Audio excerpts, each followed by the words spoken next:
मरहबा collection mall, readymade कपड़ों का भरपूर खजाना। Jeans pant, T shirt, cargo pant, night pant, बच्चे और बच्चियों के लिए अच्छे खूबसूरत और उम्दा ड्रेस। पता याद रखें, जमुर हाई स्कूल में। मालेगांव जन्म प्रमाण पत्र में अब एक नया मोड़ सामने आया है। जिन लोगों के जन्म प्रमाण पत्र महापालिका तहसीलदार ने रद्द किए, ऐसे 500 के करीब लोग गायब हो गए हैं। उसमें से 2 दर्जन लोग हिंदुस्तान के बाहर निकल गए हैं, ऐसी जानकारी मिली है। यानी वो गायब है, यहाँ दिखाई नहीं दे रहे और कहीं मिल नहीं रहे। अब ये कौन है? ये स्लीपर सेल है, आतंकवाद से संबंधित है या बांग्लादेशी रोहिंग्या? आज 2 घंटे में इस संबंध में यहाँ पर गुनाह FIR दाखिल हो जाएगा। तो अभी तक जो ये 500 लोगों का जो इन्वेस्टिगेशन चल रहा था, इसमें से 2 दर्जन लोग इस प्रकार के कि जिनका कोई कागज या एप्लीकेशन में नहीं है, जन्म प्रमाण पत्र दे दिया, लेके गए, लेकिन उस नाम का, उसका फोटो, आधार कार्ड, पता कुछ भी नहीं है। और उसमें से कुछ लोगों के पासपोर्ट भी निकले हैं। इसीलिए ये स्लीपर सेल भी हो सकते हैं, ये बाहर से आए हुए भी हो सकते हैं, या आतंकवाद से संबंधित लोग भी हो सकते हैं। इसीलिए इस विषय पे आज ऐसा निर्णय हुआ कि एक अलग FIR होगी। महापालिका और तहसीलदार ये FIR 48 घंटे में दाखिल करेंगे। फिर पुलिस ने जो होमवर्क किया है उसका एग्जीक्यूशन प्रारंभ होगा।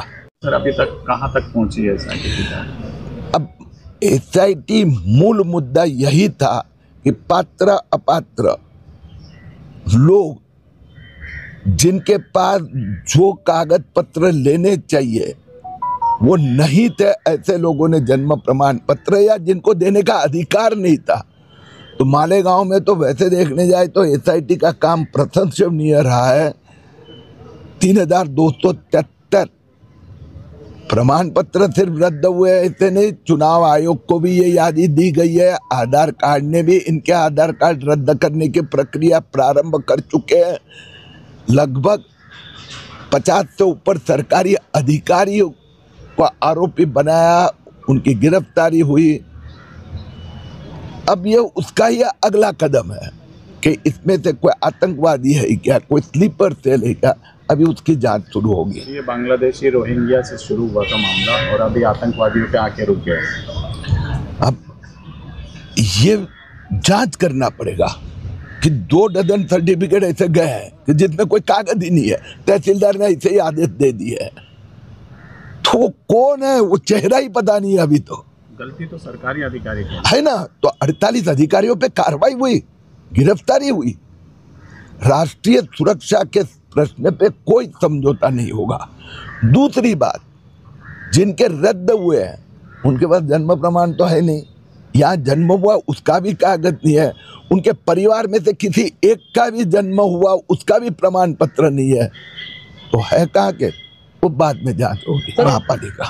सर, अभी आप नंदुरबार जा रहे हैं, वहाँ से एक जगह आप जाने वाले। हमें एक शंका है कि जैसा अल फलाह यूनिवर्सिटी, ऐसी जो अक्कल कुआ में जामिया इस्लामिया, ये जो जहाँ पर एक आदिवासी क्षेत्र में 15,000 लोग, उसमें से खाली 100-200 आदिवासी है, बाकी सब इसमें से लगभग 14,000 पश्चिम बंगाल, उत्तर प्रदेश, झारखंड, ये बांग्लादेश के बॉर्डर का देकर आए हुए मदरसा में पढ़ने वाले 14,000 लोग हैं। इसमें यह भी ध्यान में आया कि वहाँ पर उन्होंने मेडिकल कॉलेज, इंजीनियरिंग कॉलेज, यह सब भी बनाया है। उसमें फर्जी सब कागज पत्र मिले हैं। 1,000 करोड़ का फॉरेन डोनेशन, उसमें काफ़ी बड़ा घोटाला सामने आया है। उसका FCRA लाइसेंस रद्द हुआ है। उसी संस्था की 2 और संस्था जालना में है। तो आज मैं नंदुरबार और अक्कल कुआं जाऊंगा और कल दिल्ली इसी विषय के लिए जाऊंगा। चलो।